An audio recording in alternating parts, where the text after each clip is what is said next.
الحمد للہ رب العالمین، الصلاۃ والسلام علی رسولہ النبی الکریم وعلی آلہ واصحابہ اجمعین۔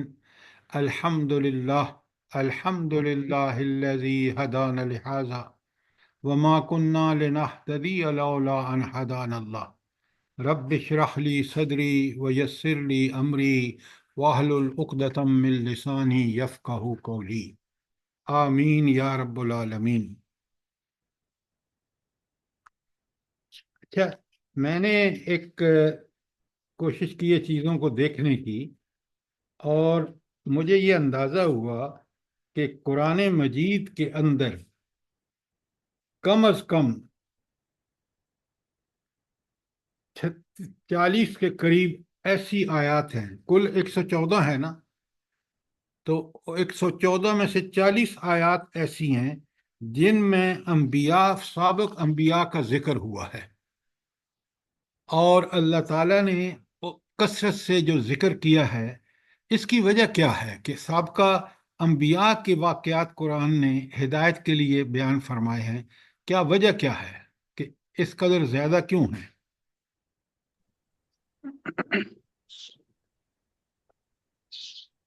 سوچ سر، کے ایک جواب۔ وجہ تو حضرت محمد صلی اللہ علیہ وآلہ وسلم جب پریشان ہو جاتے تھے تو ان کو پچھلی جو انبیاء کے واقعات سے حوصلہ دیا جاتا تھا۔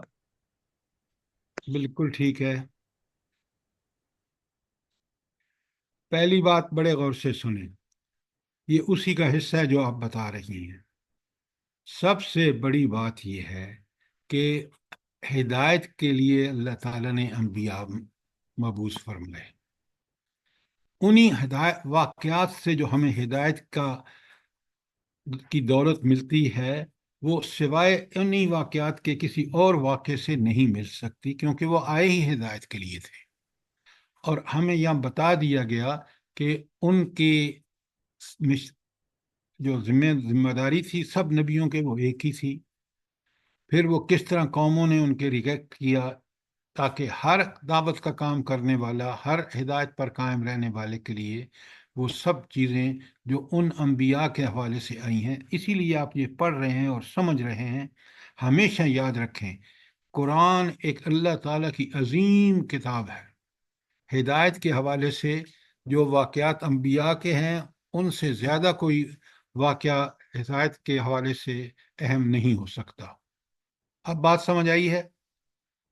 تو اسی حوالے سے حضور نبی کریم صلی اللہ علیہ وآلہ وسلم کو بھی سابقہ انبیاء کے واقعات سنا کر اللہ تعالیٰ نے ان کی بھی بڑی ہمت افزائی کی ہے جب وہ پریشان ہو جاتے تھے۔ بات سمجھ آئی ہے کہ نہیں آئی؟ آگے سر جی، الحمدللہ۔ اچھا، اب ہم آگے چلتے ہیں۔ آج ہم نے آیت 74 سے شروع کرنا ہے، اور السلام علیکم وعلیکم السلام ورحمۃ ورحمۃ۔ اللہ وبرکاتہ۔ دیکھیں، جب لیکچر شروع ہو چکا ہو نا تو سوال کر سکتے ہیں، سلام ولام جو ہے وہ لیکچر سے پہلے۔ اچھا، اب بڑے غور سے سنیں آیت 74۔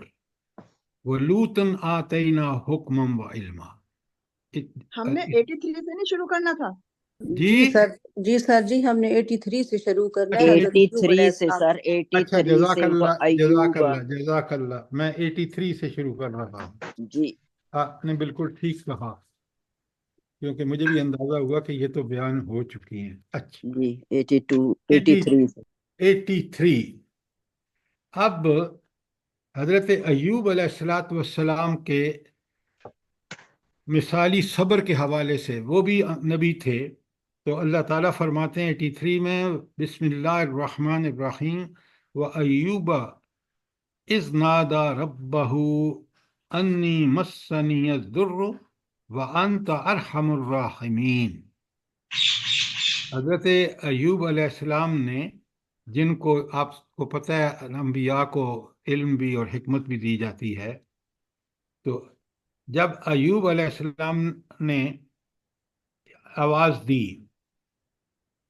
یاد کرو جب اس نے اپنے رب کو پکارا کہ مجھے ایک بیماری لگ گئی ہے اور تو ارحم الراحمین ہے۔ تو پہلی بات جو اس میں سمجھ آتی ہے کہ جب بھی انسان کو کوئی تکلیف ہو، جب بھی کوئی اس کو بیماری لگے، کوئی مشکل اور پریشانی میں ہو، تو اس کو کس کی طرف رجوع کرنا چاہیے؟ اپنے ارحم رب کی الراحمین طرف. کی طرف. کیوں اپنے الرحیم رب کی طرف کیوں رجوع کرنا چاہیے؟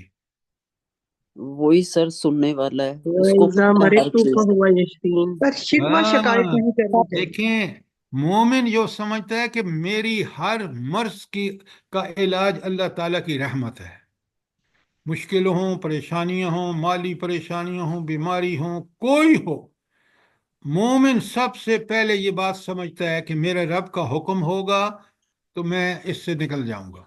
وہ اس کے لیے اللہ سے دعائیں کرتا ہے اور اسی کے حکم کے مطابق وسیلے اختیار کرتا ہے، لیکن وسیلے کو سب کچھ نہیں سمجھتا۔ بیماری کے لیے علاج کرا رہا ہے تو وہ سمجھتا ہے کہ اس علاج کا نفع بخش اس وقت ہوگا جب میرے اللہ کا حکم ہوگا۔ تو یہاں یہ بڑی کلیئر بات ملتی ہے کہ حضرت ایوب علیہ السلام کو بھی جب یہ پریشانی لاحق ہوئی تو انہوں نے اس ارحم الراحمین، رحم کرنے والوں پر رحم کرنے والا، کیا کمال کی بات ہے، تو اسی کو پکارا۔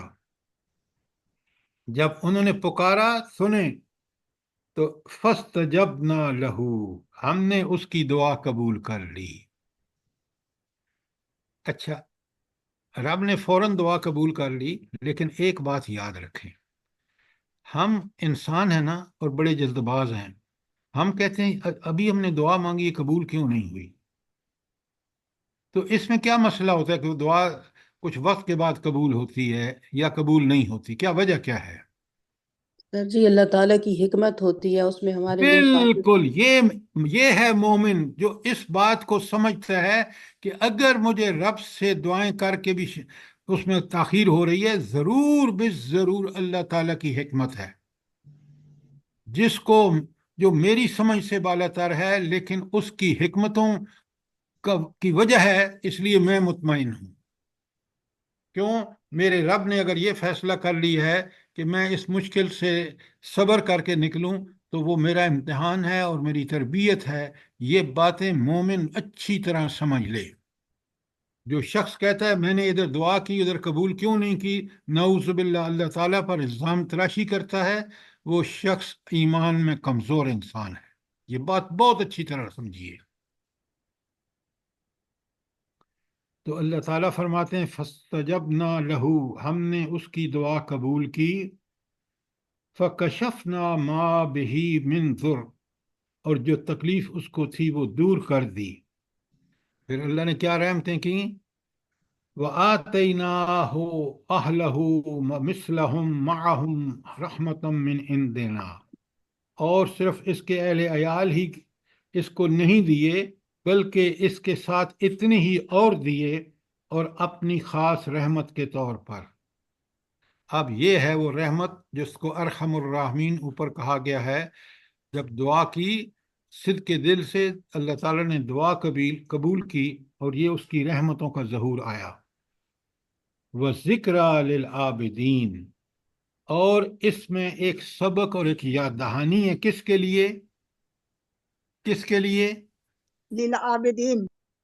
عابدین کا نصیحت مطلب کیا ہے؟ والوں کے لیے، عابدین کا مطلب کیا ہے؟ عبادت گزار.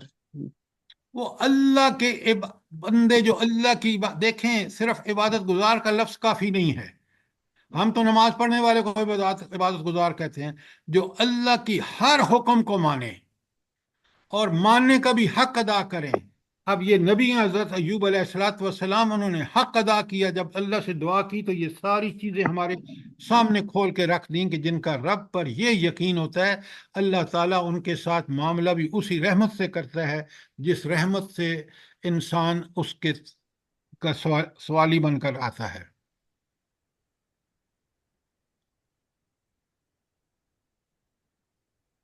ایک بدو تھا، وہ نبی کریم صلی اللہ علیہ وآلہ وسلم کے پاس آیا، اس نے کہا یا رسول اللہ بڑی گناہ کی ہیں، اب میں کیا کروں؟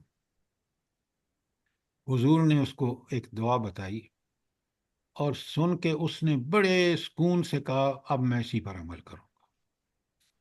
دعا ذرا غور سے سنیں، اللہم رحمتک او سے من ذنوبی، میرے گناہوں سے بڑھ کر ہے تیری رحمت، بے انتہا ہے۔ اللہم اوس، اللہم اوس سے رحمتی من ذنوبی۔ اب پورے اگلا لفظ مجھے یاد نہیں ہے، چھوٹی سی دعا ہے، بڑی پیاری دعا ہے۔ تو اللہ کی جو رحمتیں ہیں، اللهم مغفراتك اوسع من نہ ذنوبي ورحمتك ارجى عندي من عملي۔ ہاں کیا بات ہے ڈاکٹر صاحبہ، وہ رحمت کا ارجا اندی، اور میں تیری رحمت کی امیدوار ہوں۔ سبحان اللہ، کاش ہم یہ دعائیں سمجھ کے مانگے نا، آپ یقین مانیں آپ کا دل و دماغ ٹھک جائے گا کہ اللہ کی رحمت پر جو میرا توکل ہے وہ کتنا میرے لیے، اور اس رب کی رحمتوں کا کتنا انسان تھوڑا سا بڑا ناشکرہ ہے۔ تھوڑی سی تکلیف آتی ہے بالبلا اٹھتا ہے، حالانکہ وہی تکلیف اللہ تعالیٰ کی طرف سے اگر اس کو آئی ہے تو اس کی تربیت کے لیے ہے، کہ وہ صبر سکھانا چاہتا ہے اللہ اس کو۔ تو اللہ کے احکامات عین حکمت پر مبنی ہیں۔ تو آپ نے دیکھا کہ حضرت ایوب علیہ السلام کا یہ معاملہ جو آیت 83 اور 84 میں ہے، وہ ذکر للعابدین، یہ ایک سبق ہے ان عبادت گزاروں کے لیے جو اللہ کی عبادت کرتے ہیں سوچ سمجھ کر۔ آپ مجھے ایک بات بتائیں، صحیح صحیح بات بتائیں، اگر آپ سورہ فاتحہ کو پوری طرح سمجھ کے نماز میں پڑھ رہے ہیں، اور پھر آپ اس حدیث کو بھی سامنے رکھیں جس میں ہم ادھر سورہ فاتحہ پڑھتے ہیں تو ادھر اللہ تعالیٰ اس کا جواب دیتا ہے ہر آدمی کو جو بھی نماز پڑھ رہا، تو کیا میرا دل لگے گا یا نہیں اس نماز میں؟ میں تو کہوں گا کہ یہی وقت میرا بہترین استعمال ہوا ہے، اس لیے کہ میرے رب سے میری ملاقات ہو گئی، میرے رب کے ساتھ ڈائلاگ ہو گئے، اور پھر انسان کہتا ہے کہ اسی نماز کو کا وقت جو ہے وہی اس وقت کا صحیح مصرف ہے۔ پھر میرا رب سے دن میں جب 5 وقت یہ تعلق پیدا ہوتا ہے کہ میں کہتا ہوں کہ ایاک نعبد و ایاک نستعین، میں اس تسبیحات پڑھتا ہوں، میں اللہ سے دعا مانگتا ہوں اہدنا الصراط المستقیم۔ اگر واقعی میرا ایمان پکا اور سچا ہے اور یہ سوچ سمجھ کے مانگ رہا ہوں، آپ سوچیں کہ 5 وقت دن میں مجھے کتنا سکون ملتا ہے، میرا رب سے کیسا 5 وقت دن میں رب سے ملاقات ہوتی ہے، میں اسے ڈائلاگ کرتا ہوں۔ یہ نماز کوئی معمولی چیز نہیں ہے، اسی لیے نفس کو اگر آپ نے اللہ کی طرف موڑنا ہے اور اللہ کا تابع بنانا ہے تو اقامت نماز اور انفاق فی سبیل اللہ سے بہتر کوئی چیز نہیں ہے۔ کوئی سوال آج 83 اور 84 پر؟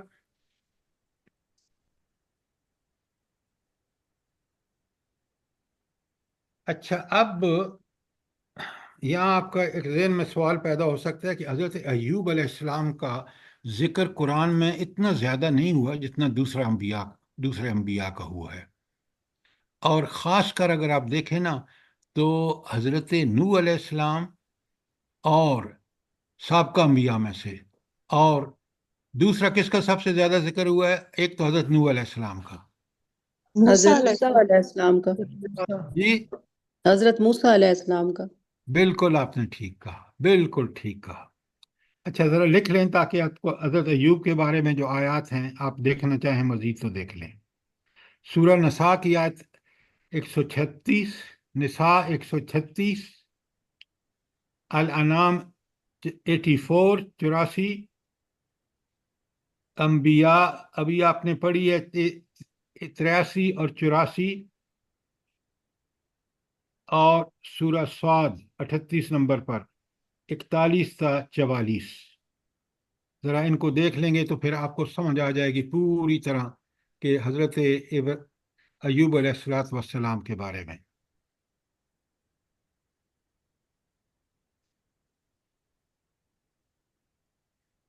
اچھا، اب ہم اگر کوئی سوال نہیں ہے تو آیت 87 پر چلتے ہیں، سوری 85 پر۔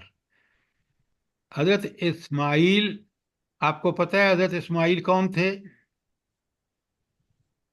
جی سر، حضرت ابراہیم ابراہیم کے بیٹے ان کا نام کیا ہے؟ خاص نام ان کا ذبی اللہ، جو اللہ تعالیٰ کے لیے اللہ کے حکم سے حضرت ابراہیم نے ان کو ذبح کیا، اور آپ آنکھوں پر پٹی باندھ کے جب چھری چلائی تو اللہ تعالیٰ نے وہاں ایک دمبا مینڈا جو ہے وہ جنت سے وہاں بھیج دیا، اور آج جو ہم قربانی کرتے ہیں یہ اسی سنت کا نتیجہ ہے۔ تو وہ اسماعیل و ادریس و ذوالکفل کل من الصابرین۔ اچھا، اب یہاں بتا دیا کہ اسماعیل علیہ الصلوۃ والسلام، ادریس علیہ الصلوۃ والسلام اور ذوالکفل جو تھے یہ سارے کے سارے نبی صابر تھے۔ اس میں تو نہیں ہے، 36 کی تو نہیں ہے۔ اس میں جو خاص بات ہے نا وہ یہ ہے، ذرا آپ نے مائک بند رکھیں پلیز۔ اچھا، اس میں جو خاص بات ہے وہ یہ ہے کہ انبیاء کی اللہ تعالیٰ ایسی تربیت فرماتے ہیں، ان کو ایسے، آپ سب کا دیکھیں، حضرت موسیٰ کو دیکھ لیں، محمد رسول اللہ صلی اللہ علیہ وسلم کو دیکھ لیں، کہ اللہ تعالیٰ نے ان کی نبوت سے پہلے ایک تربیت سے اللہ گزارتے ہیں ان کو۔ تو یہاں بھی آپ حضرت اسماعیل کو دیکھیں، وہ سب سے بڑا ان کا جو تربیتی مرکز ہے وہ ان کے ابو جان حضرت ابراہیم علیہ الصلوۃ والسلام ہے۔ تو یہ سارے نبی جو تھے، سارے کے سارے، ان میں تین کا یہاں خاص کا ذکر ہے، اسماعیل، ادریس اور ذوالکفل، یہ صبر، بہت صبر کرنے والے تھے، اور یہ صبر کا پھل جو ہے وہ دنیا میں ملتا ہے انسان کو۔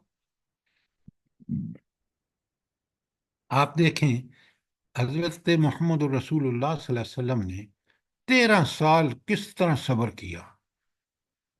آپ سوچیں کوئی مصیبت، کوئی تکلیف جو ان پر نہ آئی ہو، آپ کوئی تکلیف، ایک تکلیف بھی نہیں بتا، بیٹیوں کے طلاق ہو نعوذ باللہ، اور 3 سال شاب ابی طالب میں آپ کا بائیکاٹ رہا ہو، اور پتے اور چمڑے کو ابال ابال کے لوگوں نے پتے کھائے ہوں اور چمڑے کو ابال ابال کے، تو آپ سوچیں میں اور آپ، یہ اللہ ان کو کروٹ کروٹ جنت دے، انہوں نے اللہ کے احکامات کی بجا آوری کے لیے کوئی کسر نہیں چھوڑی۔ تو نبیوں کی جو وہ ہے نا صبر، اس کا کوئی جواب نہیں ہے۔ اچھا، اب اللہ تعالیٰ فرماتے ہیں کہ وَأَدْخِلْنَاهُمْ فِي رَحْمَتٍ، سارے انبیاء کو اللہ نے اپنی رحمتوں میں داخل فرمایا، إِنَّهُمْ مِنَ الصَّالِحِينَ۔ کیوں رحمت میں داخل فرمایا؟ اللہ تعالیٰ صالحین کو ہی اپنی رحمت میں داخل فرماتے ہیں، دنیا میں بھی اور آخرت میں بھی۔ اور جو منکرین اور کافرین اور مکذبین ہوتے ہیں تو ان کو اللہ تعالیٰ دنیا اور آخرت میں ذلیل کرتا ہے، چاہے وہ کلمہ گو ہی کیوں نہ ہوں۔ جیسے آج ہم نعوذ باللہ پوری امت کتنی بڑی کلمہ گو ہے، لیکن اللہ کے نافرمانیوں کی بھی انتہا دیکھ لیں آپ، مسلم معاشروں میں آپ سود دیکھ لیں، عریانی اور فحاشی دیکھ لیں، جو بڑے بڑے گناہ ہیں۔ اچھا، یہ تھی آیت 85 اور 86۔ اب 87 میں آتے ہیں۔ وَظَنُّونَ، اور مچھلی والے۔ یہ مچھلی والے کون ہیں؟ حضرت یونس علیہ السلام۔ اچھا، کیوں ان کو مچھلی والا کیوں کہتے ہیں؟ کیونکہ یہ 40 مچھلی مچھلی نے کے پیٹ نگل لیا تھا۔ یہ مچھلی کے پیٹ میں رہے، اور اللہ رب العالمین نے کس محبت والا نام، وَظَنُّونَ إِذْ ذَهَبَ مُغَاضِبًا فَظَنَّ أَن لَّن نَّقْدِرَ عَلَيْهِ، اور مچھلی والے کو بھی ہم نے نوازا، یاد کرو جب وہ بگڑ کر چلا گیا اور سمجھا کہ ہم اس پر گرفت نہ کریں گے۔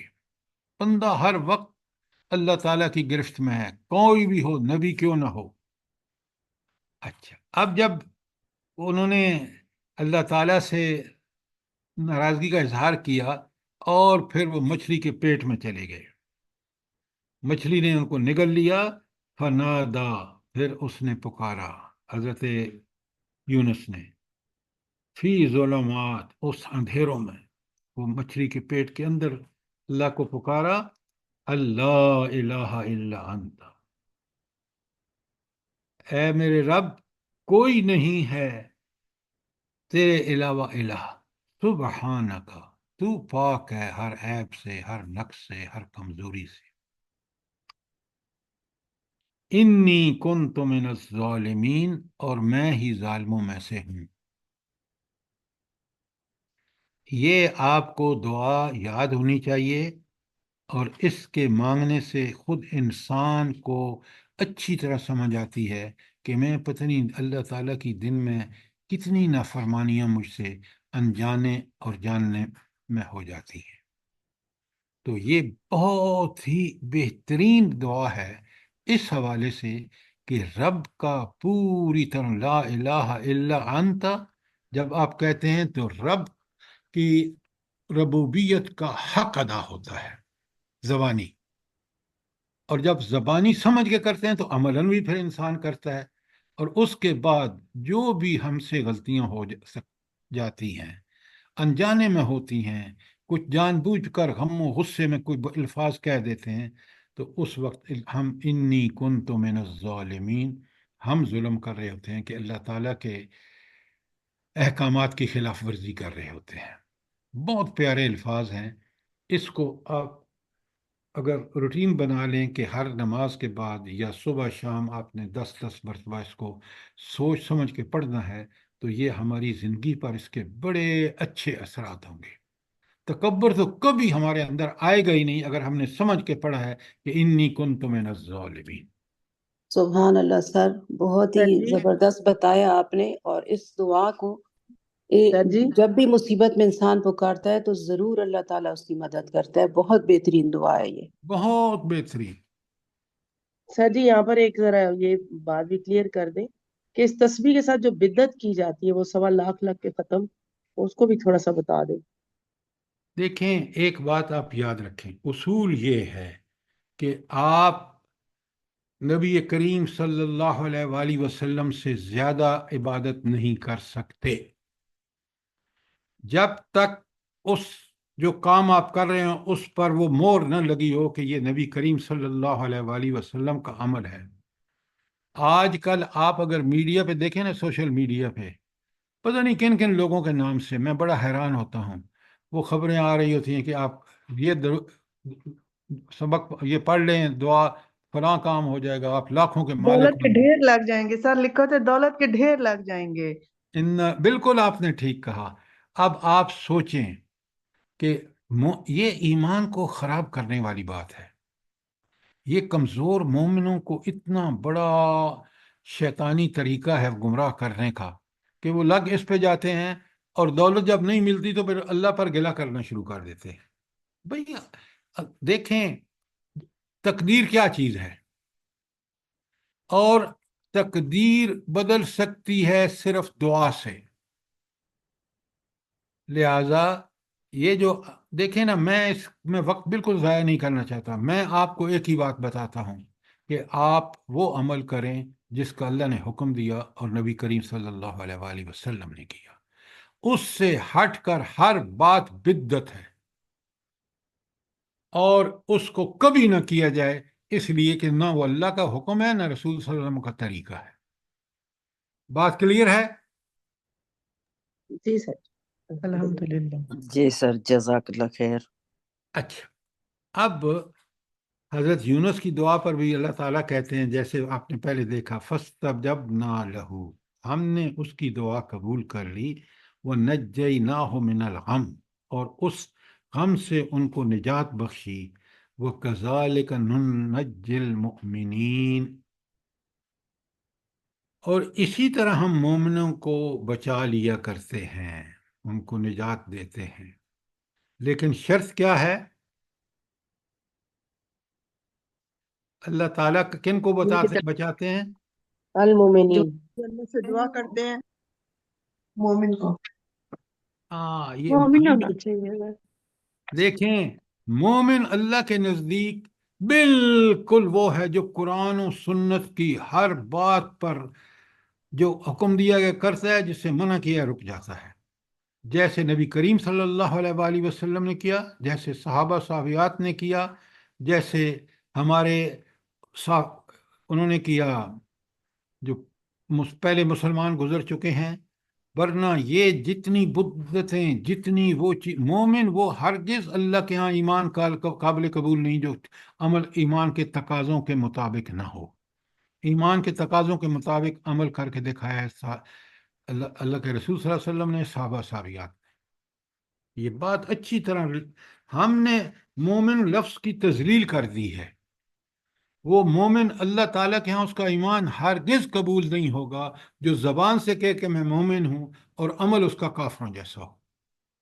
یہ بات نوٹ کریں، آج ہمارے اندر یہ بات اتنی گھس چکی ہے کہ بس نماز پڑھ لی تو ہم مومن ہو گئے، چاہے وہ گھر میں مخلوط محفلیں ہوتی ہوں، بچے بچیاں آزاد ہوں، اور تعلیمی نظام ان کو برباد کر رہا ہو، ہمیں کوئی فکر نہ ہو، تو ایسے شخص کو اللہ تعالیٰ مومن نہیں، ان کا ایمان قبول نہیں کرے گا۔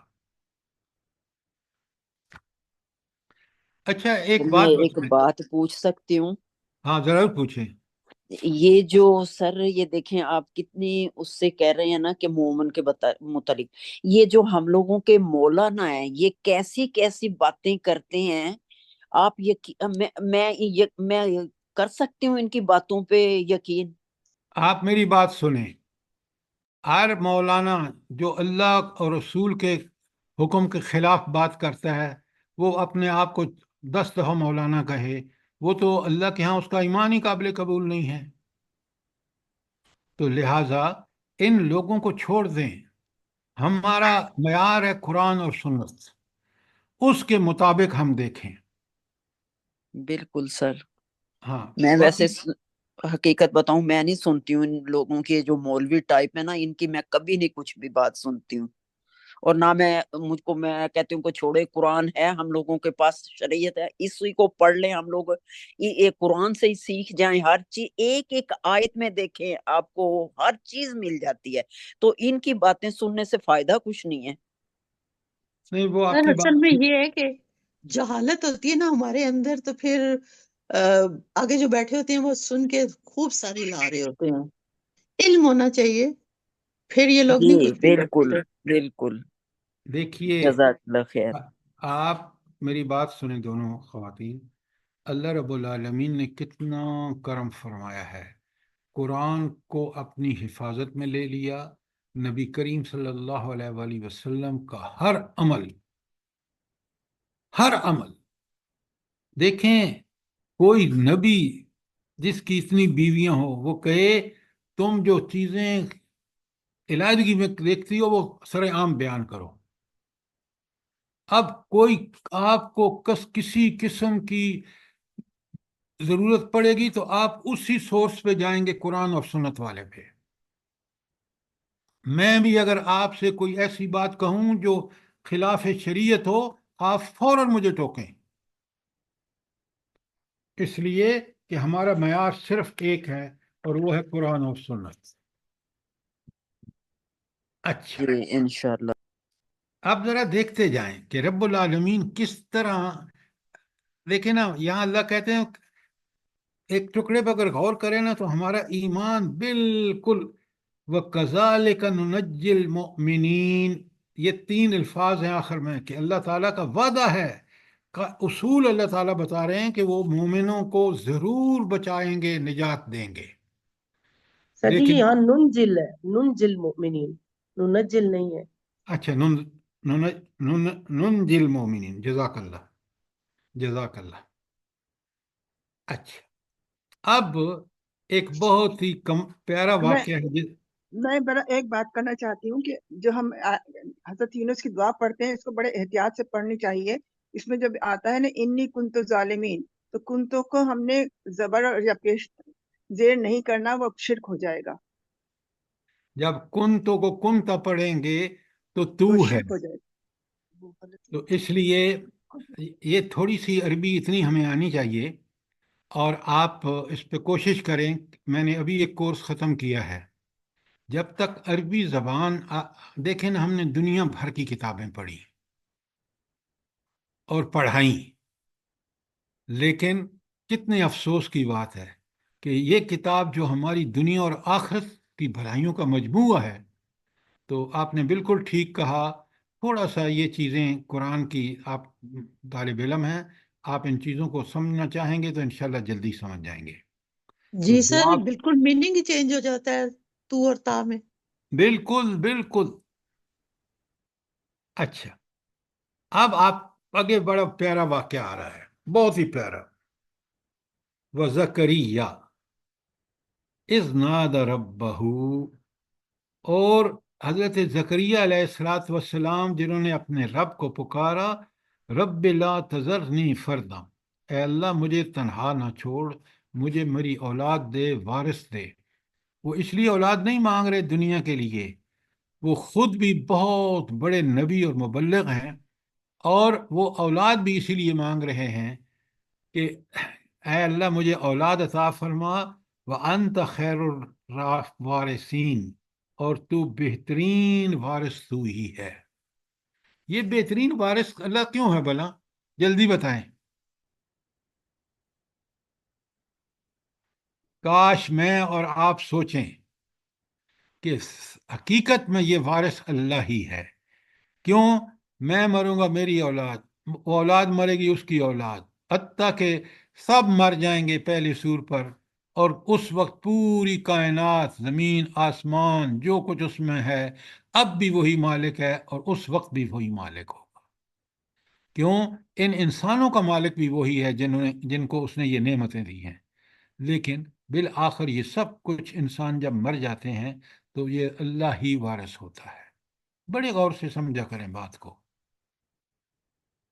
یہ جن کوٹھیوں اور جن کاروں اور جن بینک بیلنسوں اور جن تجارتوں پر ہم اکڑتے ہیں نا، یہ کچھ بھی نہیں ہے.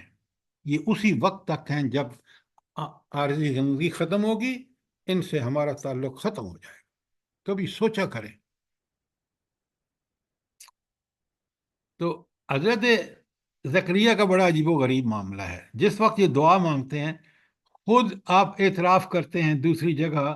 اب میں آپ کو اس کا لکھوا دوں گا کہ کہاں کہاں ذکر آیا ہے ان کا. تو خود مانتے ہیں اللہ تعالیٰ سے دعا کرتے ہوئے کہ اللہ میرا اتنا بوڑھا ہو گیا کہ میرا سر شعلے مار رہا ہے، اور دوسری میری پارٹنر جو میری بیوی ہے وہ تو ہے ہی بانچ. اس کے باوجود اللہ سے دعا کرتے ہیں. دیکھیں رب کے کرم، دیکھیں سبحان اللہ. کتنا رب پہ پکا یقین نا سر. ہاں، کہ دے گا وہی. یہی تو وہ بات ہے جو ایمان کا اصل ہے. تو اللہ تعالیٰ کہتے ہیں ایسے آدمی جو خود بڑھاپے کی انتہا کو پہنچ چکا ہے، بیوی بانچ ہے، انہوں نے دعا مانگی تو اللہ تعالیٰ فرماتے ہیں آیت 90 میں، فَاسْتَجَبْنَا لَهُ، پھر ہم نے اس کی دعا قبول کی. وَوَهَبْنَا لَهُ يَحْيَىٰ، اور ان کو یحییٰ جیسا بیٹا دیا.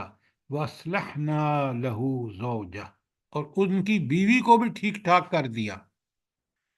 اس بڑھاپے میں، اس بانچ پنے میں، اس کو بھی اللہ تعالیٰ نے ٹھیک کر دیا، اور اس نے ایک بچہ حضرت یحییٰ جو بعد میں نبی ہیں. اور اللہ تعالیٰ یحییٰ علیہ الصلوۃ والسلام کے بارے میں ایک خاص بات آتی ہے، کبھی نوٹ کی ہے آپ نے؟ وہ جلدی بتائیں. حسورن تھے. یہ بات آپ کی ٹھیک ہے. سر جی، ان ہر کا نبی نام اللہ تعالیٰ نے ان خود کا رکھ کے نام بھیجا جو ہے تھا نا. نام بھی ساتھ ہی بھیجا اللہ تعالیٰ نے، یہ شرط تھا ان کا. اس نام کا پہلے کوئی آدمی نہیں تھا. یحییٰ نام اللہ کی طرف سے آیا، اور یہ یحییٰ نام بالکل ایک نیا نام تھا. اب اللہ فرماتے ہیں کہ یہ یحییٰ ہوں یا سارے انبیاء جن کا اوپر ذکر ہے، انہم کانوا یسارعون فی الخیرات، یہ نیکیوں میں جلدی کرتے تھے. یہاں ایک بڑا نقطہ ہے، آپ ذرا اس کو سمجھ لیں تاکہ نیکی کرنے میں پھر بہت بڑا بندے کو ایک انسینٹیو ملتا ہے، ایک اس کو بہت بڑا اللہ کی طرف سے ایک جوش ملتا ہے، وہ یہ ہے کہ آپ کے سامنے نیکی آئی، مثلا میں مثال دیتا ہوں، ایک بڑا غریب آدمی آپ نے دیکھا اور فوراً آپ کے دل میں خیال آیا کہ اس کو کیوں نہ میں اتنے پیسے دے دوں۔ جوں ہی آپ ذرا سوچو بچار میں پڑتے ہیں نا، شیطان جو وسوسے ڈال وہ کہتا ہے کہ اتنے پیسے اس کو دے دو گے، بھئی تو ایک دو چار روپے دے دو، کیا مسئلہ ہے، لیکن تمہاری اتنی ضرورتیں ہیں، یہ ہے وہ ہے۔ تو جو شخص اس وقت جو نیکی سامنے آتی ہے اور وہ دیکھتا ہے، وہ فوراً کر جاتا ہے، تو یسارعون فی الخیرات جو ہیں وہ اللہ کے بڑے محبوب ہوتے ہیں، اور جو بعد میں سوچنے بچار میں پڑ جاتے ہیں، پھر شیطان کا حملہ ہوتا ہے، اس پہ وہ اگری کر جاتے ہیں، یہ یسارعون فی الخیرات نہیں ہے۔ تو آپ اور میں جب بھی نیکی دیکھیں تو فوراً، آپ مجھے ایک بتائیں، آپ جا رہے ہیں، رستے میں کانٹے پڑے ہوئے ہیں، آپ سوچتے رہ جاتے ہیں اور ایک بندہ جلدی کرنے والا اٹھا کے سوسائٹ میں پھینک دیتا ہے، اجر تو وہ لے گیا۔ یہ ہے، انبیاء بالکل یہی چیز کرتے تھے۔ اور پہلی، بڑے غور سے دیکھیں، سبحان اللہ کیا ہدایتیں ہیں، کہ ایک تو نیکی میں جلدی کرنی چاہیے، نمبر دو وَيَدْعُو رَغْبًا وَرَهْبًا، اور اللہ تعالیٰ کو پکارتے تھے رغبت کرتے ہوئے۔ رغبت کیا ہوتی ہے؟ کہ اسی کی طرف ان کی توجہ ہے، اسی کی رحمتوں کے متمنی ہیں، یہ ہے رغبن و رہبن، خوف۔ خوف کس بات کا؟ اللہ کی نافرمانی کا۔ اللہ کی ناراضگی کا، اور اللہ کی ناراضگی ہوگی اللہ کی نافرمانی سے۔ دیکھیں تین کام یہاں بالکل سمجھیں، یسارعون فی الخیرات نمبر ایک، نمبر دو یدعو رغبن، اور یدعوننا ہے، یدعوننا۔ اچھا میرے پاس یہ غلط پرنٹ ہو گیا ہے، تو وہ ہمیں پکارتے تھے کس میں؟ رغبت، توجہ سے، اللہ کی طرف توجہ کر کے اسی کو پکارتے تھے، وہ رہبن، اور ڈرتے تھے کہ ہم سے کوئی نافرمانی نہ ہو جائے۔ کتنی بڑی بات ہے، یہاں آپ دیکھیں آیت حضرت زکریا کے بارے میں ہے، اور انبیاء کی یہ خواص بتا کر ہمیں بتا دیا گیا کہ یہ تین کام تم کرو اگر تمہیں، اور پھر آگے فرمایا وَكَانُوا لَنَا خَاشِعِينَ، اور وہ ہم سے ڈرتے تھے۔ خشیت کہتے ہیں دل میں خوف۔ اب میرے دل میں رب العالمین کی عظمتیں، کہ کتنی عظیم ہستی ہے، پوری کائنات دیکھو، آیات کائنات بھری پڑی ہے، آیات انفس میرے اندر بھری پڑی ہے، قرآن جو میں پڑھتا ہوں تو یہ ساری چیزیں جو ہے وہ میرے دل کے اندر اللہ کی عظمتیں، شانیں، اور اس کی کرم نوازیوں کا ایک بڑا پکا میرے ذہن کے اندر، میرے دل و دماغ کے اندر اس کا تصور ہے۔ اور اب مجھے پتا ہے کہ اگر میں اس ہستی جس کے میرے دل و دماغ پر جس کی عظمتیں ہیں، جس کے کمالات ہیں، اگر میں نے کوئی نافرمانی کی تو پھر میرے دل میں خوف پیدا ہوتا ہے۔ یہ ہے خاشعین کا مطلب۔ سبحان اللہ سر جی، ایک بات شیئر کرتی ہوں۔ میں 2-3 دن پہلے آ رہی تھی اور ایک بوڑھا آدمی یہ گاڑی صاف کرنے والے کپڑے بیچ رہا تھا، تو میں رک گئی، ڈرائیور سے میں نے کہا گاڑی روکو، اس نے روکی، میں نے کپڑے لیے اور اس نے کہا جی 100 کا ایک ہے، تو میں نے اس کو، اللہ نے میرے دل میں یہ بات ڈالی، میں نے اس کو کچھ زیادہ پیسے دے دیے، اور میں نے اس شخص کو دیکھ کے اتنا مجھے سکون ہوا، اس نے فوراً آسمان کی طرف دیکھا اور اس نے ہاتھ اٹھا کے دعا کی رب سے، پتہ نہیں اب اس کی کون سی ضرورت تھی۔ بہت کم لوگ میں نے دیکھے ہیں ایسے جو رب کی شکر گزاری کرتے ہیں۔ میڈم یہ سب سے پہلے تو شکر کا مقام یہ ہے سبحان کہ اللہ۔ اللہ تعالیٰ کے رسول فرمائے ید العلیٰ خیر من ید السفلیٰ، اوپر والا ہاتھ نیچے والے ہاتھ سے بہتر ہوتا ہے۔ دینے والا، آپ کو اللہ نے کیا بنایا؟ دینے والا، اور اس الحمدللہ۔ شخص کو اس بڑھاپے میں تو کتنا بڑا شکر کا مقام ہے ہم سب کے لیے۔ بے شک۔ اب سر جی عربی بول دیجئے پلیز دوبارہ۔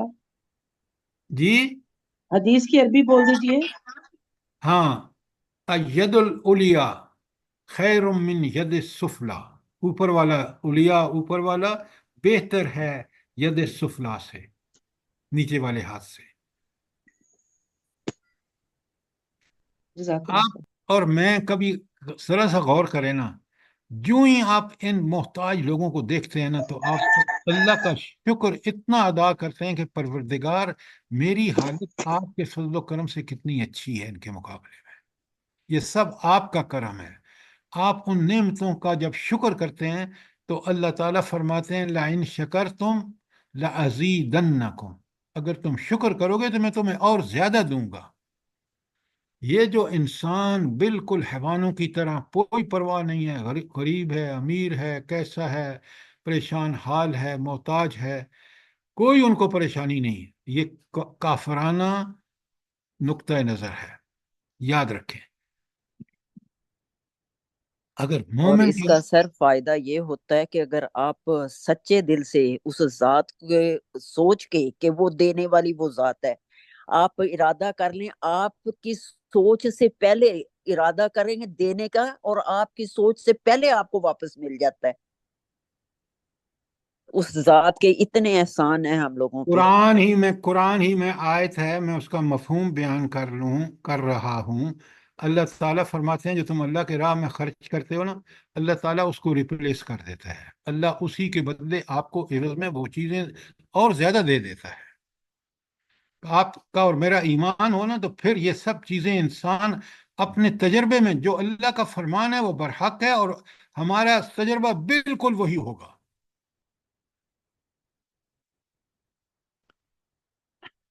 اچھا، اب آپ نے دیکھا کہ ایک ایک نبی کا ذکر کس طرح ہمیں اس بات پر آمادہ کرتا ہے کہ ہم بھی بالکل ان انبیاء کے طرز عمل کی طرح ہم بھی عمل کریں.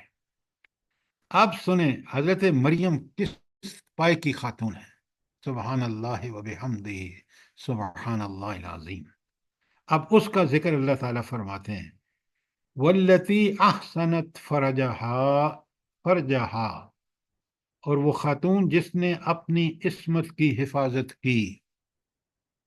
آپ کو اچھی طرح پتہ ہونا چاہیے کہ حضرت مریم اصل میں ان کی ماں نے ایک منت، اللہ سے منت مانی تھی کہ جو بھی میرے پیٹ میں ہے میں اس کو اللہ کے راستے پہ لگا دوں گی. اچھا، اب ان کا خیال تھا کہ اللہ مجھے بیٹا دے گا، میں اس کو وہاں بیت المقدس میں رکھ دوں گی اور وہ دین کی خدمت کرے گا. یہ لیکن رب العالمین نے ان کو بیٹی حضرت مریم عطا فرمائی. اب انہوں نے وعدے کے مطابق رب کے بندوبست دیکھیے، ان کو جب وہاں چھوڑا تو آپ کو پتہ ہے ان کی کفالت کس نے کی؟ حضرت زکریا زکریا علیہ السلام. زکریا. اللہ زکریا. اکبر، اللہ اکبر. اور حضرت زکریا ان کے خالو تھے.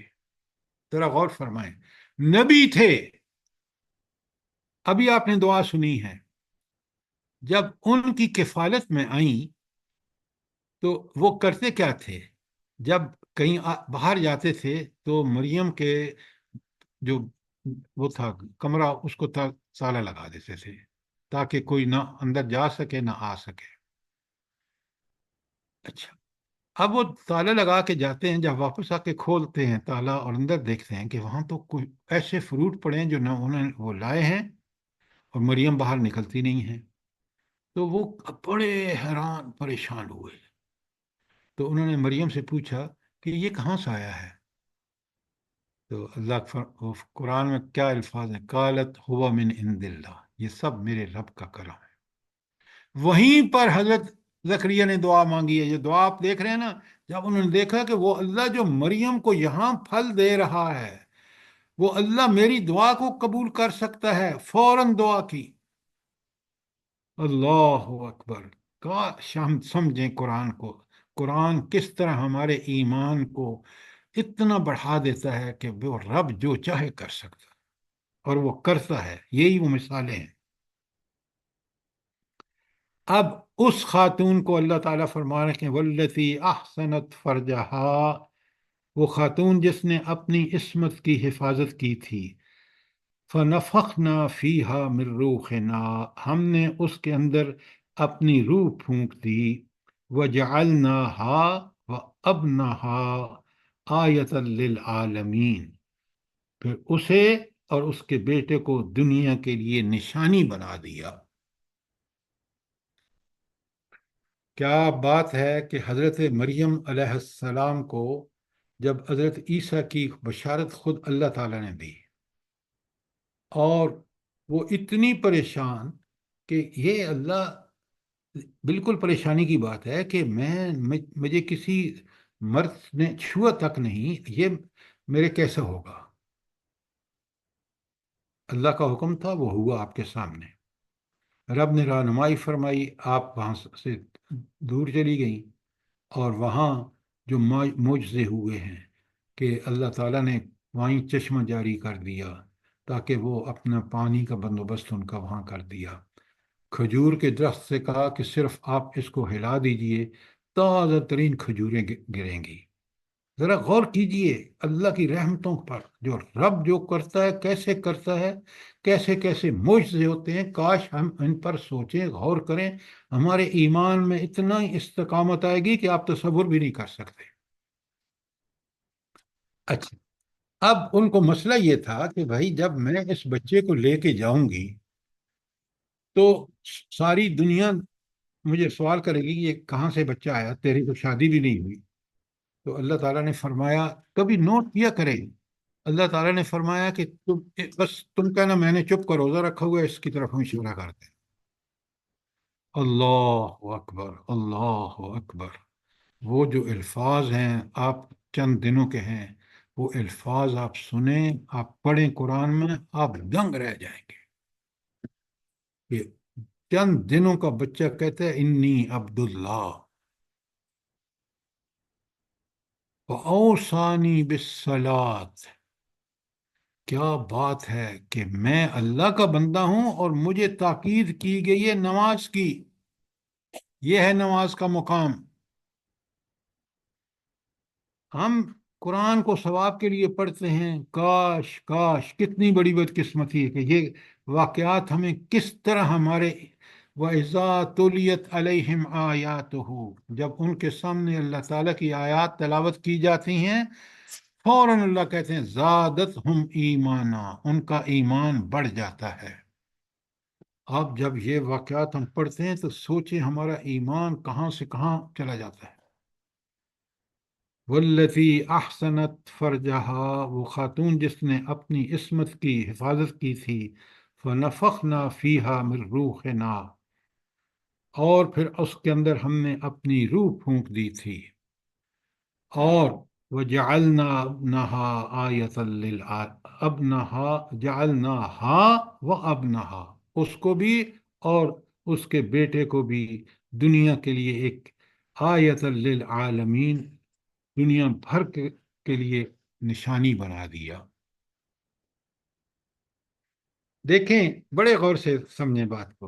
حضرت آدم علیہ السلام بن باپ اور ماں کے پیدا ہوئے۔ حضرت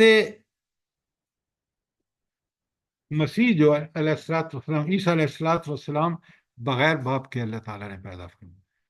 تو وہ جو ہے اللہ تعالیٰ، وہ کبھی اپنی شان دکھانے کے لیے، اپنی نشانیاں چھوڑنے کے لیے، وہ کام بھی جو اللہ عام طور پہ اصولوں کے مطابق نہیں ہوتے، اللہ وہ اس لیے کر دیتا ہے، جیسے حضرت عیسیٰ کی پیدائش ہے، اور یہ نشانی ہے کس کی؟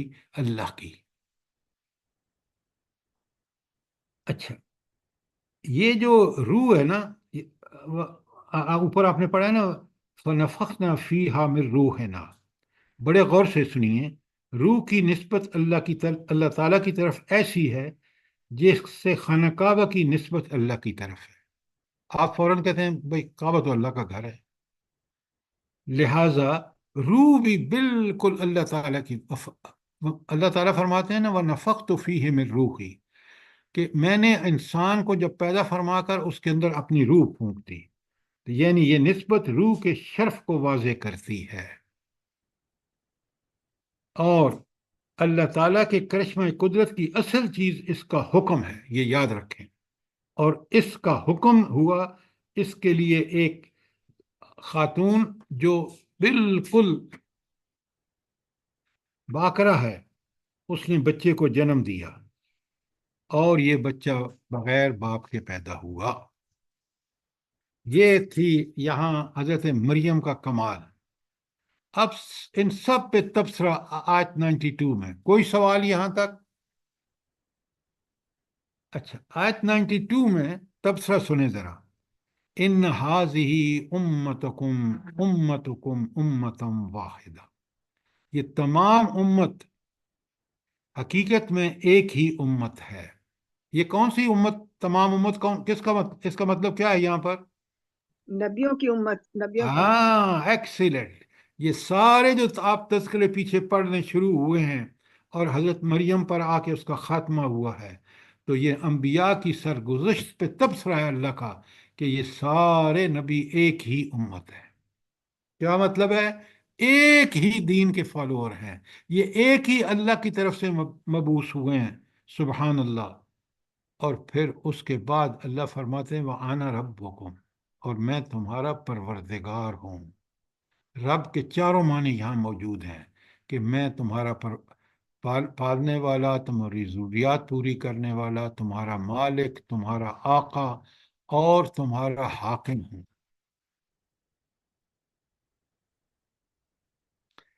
اچھا، آپ ذرا ایک بات کو بڑے نوٹ کیجئے، بڑے غور سے سنیے۔ کافر مکے والے جو تھے نا، قرآن میں سوال ہیں ان سے، جب پوچھا گیا کہ تمہارا رب کون ہے، جب ان سے پوچھا گیا کہ بارشیں کون برساتا ہے، جب پوچھا گیا رزق کون دیتا ہے، سارے سوالوں کا جواب انہوں نے یہی دیا کہ رب بھی کرتا ہے یہ۔ تو وہ ان سب چیزوں پر وہ پہلے سے ایمان رکھتے تھے، چاہے ان کا ایمان کمزور تھا لیکن ایمان تھا۔ لیکن جس چیز میں جو سب سے برا کام ان کا تھا وہ عبادت میں شرک، کہ بتوں کو بھی پوجتے تھے اور کہتے تھے ہم مسلمان بھی ہیں۔ کعبۃ اللہ میں بت رکھے ہوئے تھے، ذرا غور فرمائیں۔ تو جب یہاں آتا ہے نا وَأَنَا رَبُّكُمْ فَاعْبُدُونِي، کہ میں تمہارا رب ہوں بس میری ہی عبادت کرو، سوائے میرے کسی اور کی عبادت نہ کرو۔ تو توحید فی العبادہ، کہ سوائے اللہ کے کسی کو پکارا نہ جائے، کسی سے دعا نہ مانگی جائے، کسی کو اپنا مددگار نہ سمجھا جائے غیب میں، وہ صرف اللہ تعالیٰ ہے۔ اور یہی مومن کا خاصہ ہے کہ وہ توحید فی العبادت میں انتہا کی توحید کو پریکٹس کرتا ہے۔ کسی کے پاس، کسی میں وہ طاقتیں، کسی میں وہ حقوق جو اللہ کے ہیں وہ کسی اور میں نہیں مانتا سوائے اللہ کے۔ یہ بات بڑی اہم ہے اور اس کو بڑے اچھی طرح نوٹ کیجئے۔ اگر کوئی سوال ہے تو پوچھئے۔ اب مسئلہ کیا ہوا؟ اللہ تعالیٰ فرماتے ہیں کہ اتنے انبیاء میں نے بھیجے اور امت واحدہ تھی، وہ ایک ہی دین کی دعوت لے کے آئے۔ یا قوم اعبدوا اللہ ما لکم من الہ غیر، اے میری قوم کے لوگو اللہ کی عبادت کرو اور اس کے علاوہ کوئی عبادت کا حقدار نہیں ہے۔ تو پھر یہ گروہ بندیاں اور یہ تماشے جو آج آپ دیکھ رہے ہیں کیوں ہیں؟ اس کی وجہ آگے آیت 93 میں ہے۔ وَتَقَطَّعُوا أَمْرَهُمْ بَيْنَهُمْ، مگر لوگوں کی کارستانی کیا ہے؟ انہوں نے آپس میں اپنے دین کو ٹکڑے ٹکڑے کر ڈالا۔ اب آپ دیکھ لیں کہ کبھی ہمارے اندر یہ ہے کہ وہ ہاتھ باندھ کے پڑھنا چاہیے، ہاتھ کہاں باندھنے چاہیے، ٹخنے سے کپڑا اوپر کرنا چاہیے، فلانا، پتہ نہیں کن کن باتوں پر انہوں نے دین کو اصل کو چھوڑا اور ان چیزوں میں پڑھ کے دین کے ٹکڑے ٹکڑے کر دیے۔ آپ کے سامنے ہے۔ اور 100% صحیح ہے سر، آپ بالکل ٹھیک کہہ رہے ہیں۔ اچھا، اور آپ دیکھ لیں اس سے دین کو ٹکڑے ٹکڑے کر کے ہم نے اصل دین جو اللہ کی توحید اور نبی کریم صلی اللہ علیہ وسلم اسوہ حسنہ تھے، ہم نے اسوہ حسنہ تو اپنے ان مذہبی رہنماؤں کو بنا لیا، نعوذ باللہ۔ قرآن کو انٹرپریٹیشن اپنی مرضی کی، وہ انٹرپریٹیشن نہیں کی جو نبی کریم صلی اللہ علیہ وآلہ وسلم نے ہمیں کر کے بتائی۔ تو اب دیکھیں تو مسئلہ کیا ہوا، وَتَقَطَّعُوا أَمْرَهُمْ بَيْنَهُمْ، انہوں نے آپس میں اپنے دین کو ٹکڑے ٹکڑے کر ڈالا۔ لیکن ایک بات جو آگے آ رہی ہے نا، وہ بہت زبردست ہے۔ وہ زبردست یہ ہے کہ اللہ تعالیٰ کہتے ہیں کُلٌّ إِلَيْنَا رَاجِعُونَ، ان سب نے واپس کس کے پاس آنا ہے؟ اپنے اپنے رب کے پاس۔ اپنے رب کے پاس۔ ہائے ہائے ہائے ہائے، یہ بات بھول رہے ہیں کہ یہ دنیا میں جو کچھ کر رہے ہیں نا، اس سب کا جواب انہوں نے اپنے رب کو دینا ہے آخرت میں۔ یہ جب وہاں پہنچیں گے تو ان کو پتہ جائے گا کہ یہ کرتے کیا رہے ہیں۔ اللہ نے تو ایک ہی دین بھیجا، نبی کو اس کا نمونہ بنا کے بھیجا، تم کرتے کیا رہے ہو؟ تم قرآن کی منمانی انٹرپریٹیشن کرتے رہے ہو، تم مثال نمونہ تم نے اپنے اماموں کو اور اپنے ان کو سمجھا۔ نعوذ باللہ، میں ان کی بات نہیں کر رہا، امام ابو حنیفہ، امام مالک رحمہ اللہ وغیرہ کی، کیوں؟ انہوں نے دین کو کھول کھول کے بیان کیا۔ لیکن آج ہمارے جو ان مولویوں کے پیر ہیں نا، آپ سب جانتے ہیں کون ہیں۔ تو یہ ایک بات 3 الفاظ میں، کلن الینا، سب کے سب ہمارے سامنے حاضر ہوں گے۔ وہاں آپ پڑھیں نا سورہ النساء کے آخر میں کہ رب العالمین کس طرح ان لوگوں کو، ان انبیاء سے پوچھ رہے آخرت کے دن کہ لوگوں، ان نبیوں نے تمہیں پیغام پہنچا دیا، تو پھر تم نے اس دین کے ساتھ کیا کیا؟ یہ ہے اس کا مطلب کہ کلن الینا راجعون۔ تو لہٰذا اس چیز کو سمجھیے، اس کو پکا پکڑ لیجئے کہ میرے اور آپ کے ایک ایک عمل، چھوٹے سے چھوٹا جو ہے، وہ وہاں اس کا ہمیں حساب دینا ہوگا۔ سر جی ایک سوال ہے۔ جی فرمائیں۔ سر جی یہ منت کے بارے میں بھی تھوڑا سا کلیئر کر دیں کہ کس حد تک جو ہے وہ قرآن و سنت کے مطابق منت جو ہے جائز ہے، اور کس طرح کی منتیں جو مانی جاتی ہیں وہ غلط ہیں۔ اس کو تھوڑا سا آپ اپنے الفاظ میں ہمیں بتا دیں تاکہ۔ دیکھیں، آپ کا جب یہ مسئلہ ہو، سب کے سامنے میں آپ قرآن بیان کر رہا ہوں، میں آپ کو شارٹ میں بتا دیتا ہوں، آئندہ ایسا کوئی مسئلہ ہو جو اس ٹاپک سے متعلق نہ ہو، آپ مجھے فون کر دیں، مجھے میسج کر دیں، میں آپ کو کال کر لوں گا۔ دیکھیں، سر منت کا آیا تھا نا، تو اس وجہ سے لوگ یہاں سے بھی اٹھاتے ہیں نا کہ منت تو حضرت مریم نے بھی مانی تھی، حضرت مریم کی والدہ نے، سوری، تو یہ اس وجہ سے میں مطلب وہاں سے ہی پوائنٹ اٹھایا ہے۔ آپ مجھے ایک بات بتائیں، منت اللہ کے لیے منت ماننی جائز ہے، اللہ کے علاوہ کسی پیر فقیر، کسی ولی، کسی قبر والے، کسی بت، کسی کی کوئی منت نہیں مانی جا سکتی۔ بات سمجھ آ گئی؟ صرف اور صرف اللہ کے لیے کہ اے اللہ، دیکھ جیسے حضرت مریم نے مانی کہ اے اللہ، جو بھی میرے پیٹ میں ہے، میں اس کو اللہ کے لیے چھوڑ دوں گی، اللہ کی دین کے لیے اس کو وقف کر دوں گی۔ یہ منت عین جائز ہے۔ اب شریعت کامل ہو گئی ہے، اب جو ہے پوری شریعت میں دیکھ لیں، ایسی کسی منت کی گنجائش نہیں جو ہم جا کے مانتے ہیں قبروں پر، مزاروں پر وغیرہ وغیرہ۔ بات سمجھ آ گئی؟ یہ سیدھا سیدھا شرک ہے سر۔ بالکل 100% شرک ہے۔ سر جی ایک طریقہ یہ بھی ہے نا کہ اللہ ہمارا یہ کام ہو جائے تو ہم یہ اتنے روزے رکھیں گے اور اتنے نفل پڑھیں گے، اور اس طرح کی منت کے بارے میں آپ کیا کہتے ہیں؟ دیکھیں، میری ایک بات سنیں، سب سے اچھی بات یہ ہے کہ مجھے یقین ہے میرا رب جو ہے میری دعائیں سمیع العلیم ہے۔ میں کنڈیشن کیوں لگاتا ہوں کہ اگر آپ یہ میرا کام اللہ کریں گے تو میں یہ کروں گا. بھائی آپ دعا مانگیں اور یہ کام نفلاً آپ کرتے رہیں. یہ ہے دین کا فیصلہ. اب بات سمجھ آئی نہیں آئی؟ جزاک نفل اللہ حاجت سر. پڑھ لیں، نفل شکرانہ پڑھ لیں، تو یہ آپ کی وہ منت جو ہے ایسے کر لیں. یا دعائے حاجت کے نفل پڑھ کے. میں اسی بات کو کلیئر کرنا چاہ رہی تھی سب کے سامنے بھی کہ یہ اکثر ہم اس طرح بھی تو کرتے ہیں نا، تو یہ کام اگر اس سنت کے طریقے سے کیا جائے تو حاجت کے نفل پڑھ کے دعائے حاجت کر کے بھی تو کر سکتے ہیں. ہاں وہ بات آپ کی ٹھیک ہے، لیکن ایسی دعائیں کہ مشروط کہ اللہ آپ یہ کام کریں گے تو ہم یہ کر دیں گے، اس کی کوئی ضرورت نہیں ہے. آپ وہ سارے نفلی کام کریں، اللہ سے دعائیں مانگیں کہ اے پروردگار، سب سے بڑی دعا یہ ہے کہ مجھے اپنے دین پر قائم اور دائم رکھ، میری ضرورتیں پوری فرما دے، میرے لیے آسان کر دے دین پر چلنا، میرے بچوں کو، میری اولاد کو، سب کو اللہ تعالیٰ دین کے راستے پر چلا. اے اللہ تمام لوگوں کو جو بیمار ہیں ان کو شفائے کاملہ عاجلہ عطا فرما دے. جن لوگوں آمین. کو آپ کے آمین ثم قریب ہوں آمین. آپ ان کے نام سے دعائیں کریں.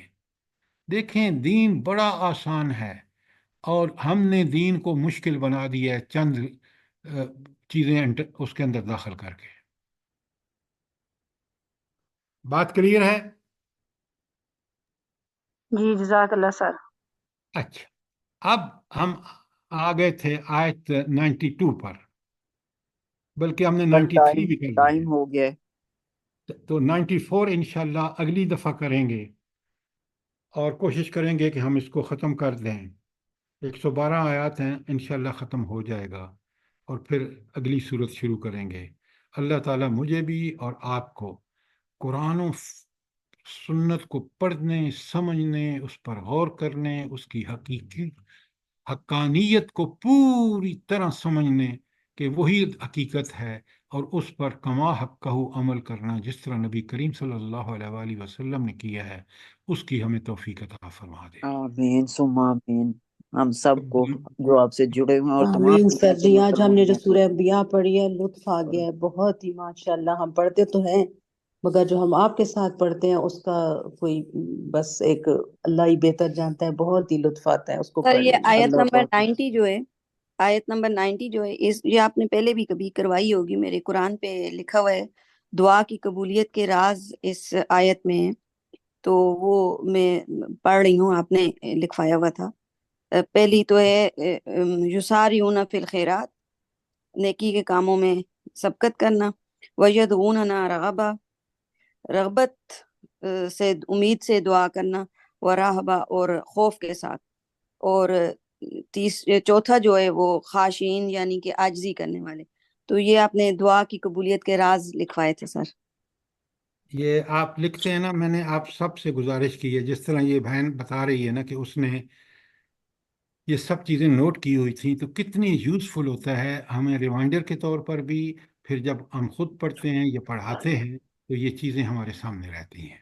اس لیے جب بھی آپ بیٹھیں اس درس میں تو کاپی پنسل یا اپنے قرآن کے سائیڈ میں یہ چیزیں حوالے جیسے میں نے آپ کو دیے ہیں وہ لکھ لیا کریں، تاکہ آپ کو پھر جب دوبارہ پڑھیں تو آسانی ہو جائے چیز کو ان ڈیپتھ سمجھنے. آپ سب سے درخواست ہے کہ میرے داماد عدنان اشرف کے لیے دعا کریں، اللہ اس کو شفا کاملہ عاجلہ عطا فرمائے. آمین. اس کا آمین. تو اس کو ابڈومینل پین ہے اور وہ کانسٹیپیشن بہت زیادہ ہے اور بس کمپلیکیشنز ہیں، اللہ تعالیٰ آسانی کرے. آمین ثم آمین. آپ سب لوگ اپنی نمازوں کے بعد ان کے لیے دعا کریں تاکہ اللہ تعالیٰ ان کو شفا کاملہ اور عاجلہ عطا فرمائے. آمین. سب بیماروں سبھی کے لیے جو بھی شفا بیمار ہیں سر، سب کے لیے دعا کرنی چاہیے. ہم لوگ سبھی کے لیے کرتے ہیں، اللہ پاک ہم لوگوں کی دعاؤں کو قبول فرما لے بس. آمین آمین ثم آمین. ربنا تقبل منا انك انت السميع العليم وتب علينا انك انت التواب الرحيم. السلام علیکم جی. وعلیکم آمین. السلام ورحمۃ اللہ.